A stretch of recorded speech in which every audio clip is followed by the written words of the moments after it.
Isso é o mercado a funcionar? Não entende esta forma de trabalhar dos mercados? Não entendo quando a minha riqueza é feita em cima da especulação de alguém. Acha que não é justo? De todo. Jogar até com a comida das pessoas? Sobretudo com a comida das pessoas.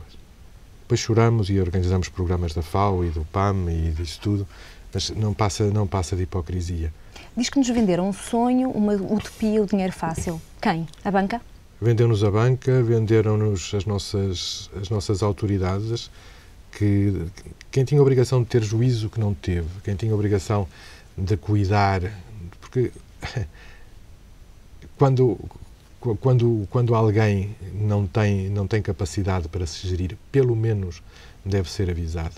Ninguém nos avisou, ninguém nos disse, cuidado, que não há dinheiro fácil, não há almoços de borla, cuidado que a fatura será sempre preciso pagar.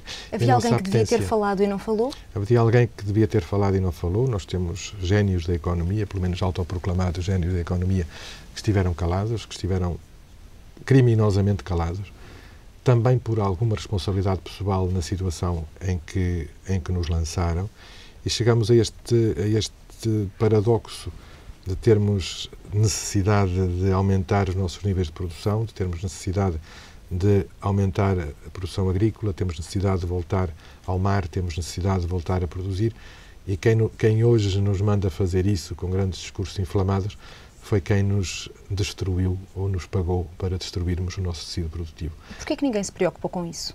Porque enquanto a vaca vai dando leite, ninguém se preocupa se o animal está a ser bem alimentado. E nós tínhamos a teta europeia para nos ir dando o leite do nosso contentamento, e não percebemos que iria ser preciso pagar a fatura. E a fatura está a ser paga agora, infelizmente metida também num contexto de crise económica e financeira mundial, metida nesta espécie de borracheira coletiva em que todos pensamos que podíamos ser ricos sem ter que trabalhar e sem fazer esforço. Passamos de um ciclo de criação de riqueza, que foi o início do século, basicamente, do século XX, a um ciclo especulativo. Parece que dizem os entendidos destas coisas que as sociedades vivem de ciclos destes, criação de riqueza, especulação e depois a debacle. Infelizmente estamos na debacle, infelizmente estamos numa situação em que, se calhar pela primeira vez em muitos séculos, os nossos filhos não têm uma garantia de ter melhores condições de vida do que tivemos nós. Mas ainda estamos a tempo de salvar essa pesada herança? Eu espero muito que sim, e esta esperança que renasceu. Eu dizia isto no outro dia, no outro canal de televisão: cuidado aos senhores do tempo e também aos senhores do templo, a quem quer que seja que se atreva a tocar na nossa esperança. Tenho-me lembrado muito de uma quadra do António Aleixo que dizia: vós que lá do vosso império prometeis um mundo novo, cuidado que pode o povo querer um mundo novo a sério. De alguma forma, é isso que se quer agora ou não? É isso que se quer agora, foi isso que nos prometeram, e para já estamos neste nosso hoje, há uma mudança de atitude da parte dos nossos governantes, pelo menos parece que estão a falar a verdade, pelo menos parece que não estão a esconder a realidade. Esperemos, sinceramente, que seja possível fazer com que este esforço gigantesco que, sobretudo, os mais pobres em Portugal estão a fazer, para podermos pegar nos cacos e seguir em frente. Não temos tempo de perder novamente o comboio da esperança. Ainda assim é muito crítico da classe política. O que é que mais o indigna? O que mais me indigna é mentira, o que mais me indigna é que me enganem, o que mais me indigna é que me façam fazer figura de parvo. O que mais me indigna é Onde é que vê a falta de ética da classe política? Vejo a falta de ética, basta só olhar à volta. Quando me dizem que o meu país está muito bem, estamos a sair da crise. Quando me dizem que temos todos os meios e mais algum para sermos outra vez quase o sonho do Quinto Império, e quando logo a seguir eu sei que aqueles senhores que me disseram aquilo já sabiam que era mentira o que estavam a dizer. Está a falar de José Sócrates? Estou a falar do último governo que tivemos, estou a falar desta sensação de impotência quase diante daquilo que parecia ser a mentira elevada à dignidade de verdade absoluta. Sente-se enganado? Muito, muito. E esta imagem que eu usei uma vez num outro canal de televisão, Portugal, esta imagem da barraca com o submarino à porta, não é? Era esta a sensação que eu tinha naquela época. Já não tem hoje? Já não tenho hoje, entretanto também não coloco as minhas esperanças no colo de ninguém. Espero para ver e espero muito e quero muito, não por questões de revanchismo político, absolutamente. O que está em causa não é a luta política ou o revanchismo político. O que está em causa é o futuro do meu país, é o futuro do povo desta terra, que tem direito a ter gente honesta a governá-lo. A gente que fale verdade, a gente que não esconda. E os portugueses responderam muito bem a isso.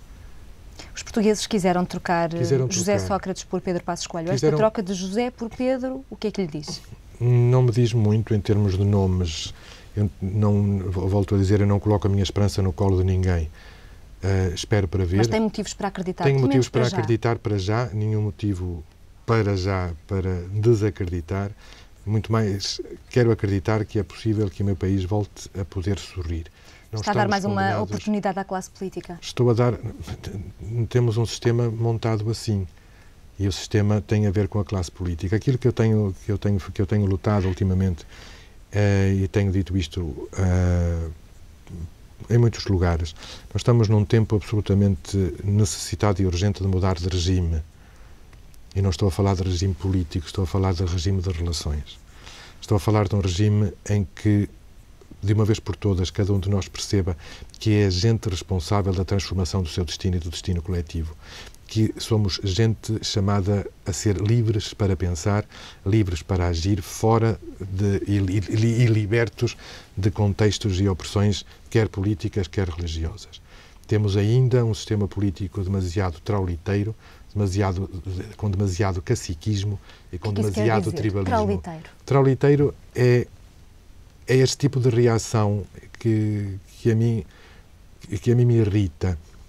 É evidente que continuamos a raciocinar primitivamente em termos de esquerdas e de direitas, não é? Parece que continuamos dualistas, continuamos manicaístas. Mas isso não significa muito para si, a viragem da esquerda à direita? Não significa nada de todo, porque nós tivemos um governo teoricamente de esquerda com uma política de direita, foi o caso do Partido Socialista, não é? Acha que Sócrates foi um fraco rei? Foi um rei que se deixou encantar pelo trono, que se deixou encantar por si próprio e que se enamorou de si mesmo. É essa a história de Abel e Caim? Ou não? Abel e Caim é mais fundo, se bem que alguma coisa por aí poderíamos encontrar. O Abel e o Caim são os ícones, os dois ícones da realidade atual em que nos encontramos. Caim é, até etimologicamente, e sobretudo etimologicamente, e é por aí que vamos, aquele que tudo é, aquele que tudo tem, aquele que tudo possui. O Abel é o nada, é o ninguém, é o Zé Ninguém. É sempre quem tem a mania que é Deus, quem tem a mania que é tudo que mata o outro. É o poder pelo que considera. É o poder pelo poder, é o poder não ao serviço do outro, não ao serviço da causa do bem comum, mas ao serviço de outros ideais e de outros interesses. Estamos a ver neste momento, e estamos nesta fase, neste espaço curto de tempo de tanta necessidade de união nacional, ainda que, peço desculpa se isto pode fazer ecoar outras épocas da União Nacional, não é por aí. Estou a falar de unidade, de um povo inteiro que tem de encontrar uma causa comum. E é preciso também que todas as forças organizadas a nível nacional sejam capazes de entender que, vamos ser claros, estamos a ver já os discursos habituais, quer do lado da chamada esquerda, é isso que eu chamo este esquerdismo trauliteiro. Nesta altura precisamos de tudo menos de greves, precisamos de tudo menos de agitações sociais, precisamos de fazer aqui um parênteses. Não é um parênteses nos direitos das pessoas, não é um parênteses no reconhecimento, na dignidade das pessoas, é reconhecer que nesta fase, ou saímos todos ou nos afundamos todos. E voltamos outra vez a ter, e vamos ter, já temos aí pela rua, outra vez ameaças de agitações que não vão resolver coisa nenhuma, que vão só criar novas agitações. A revolução é esta, e é preciso trazer a revolução para a rua.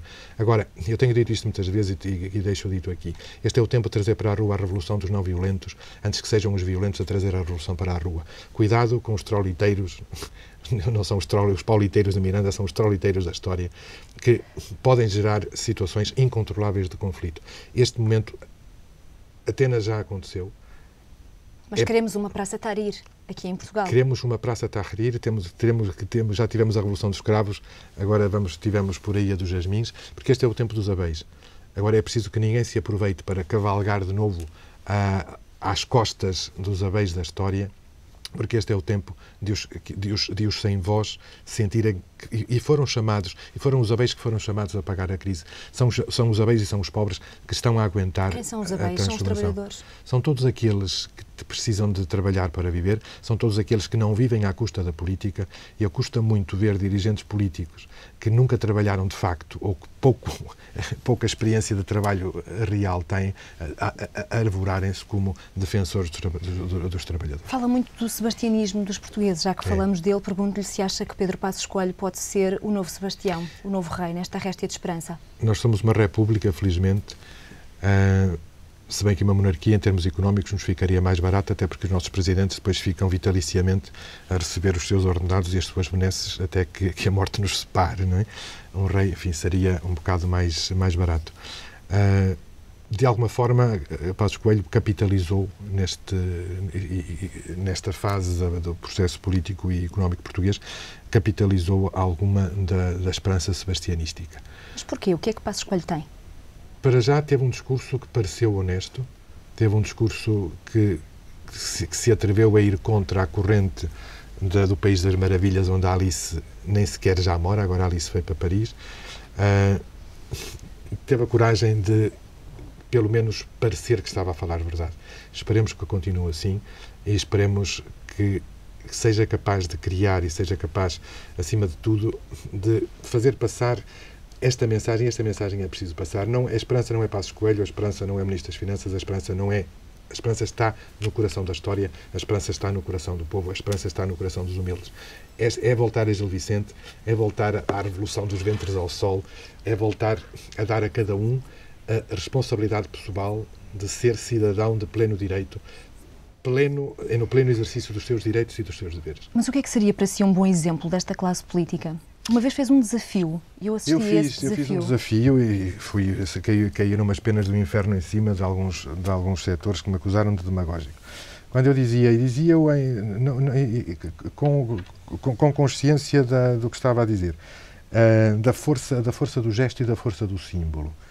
É a nossa classe política que nos está a exigir todos estes tipos de sacrifícios.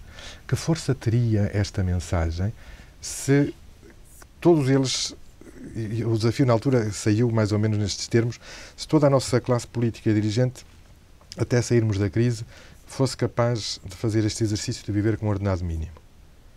Que força teria as propostas de aumento de impostos, do corte de 50% do 13º mês acima do ordenado mínimo, etc., se quem nos manda fazer isto estivesse também, de facto, a viver com o ordenado mínimo?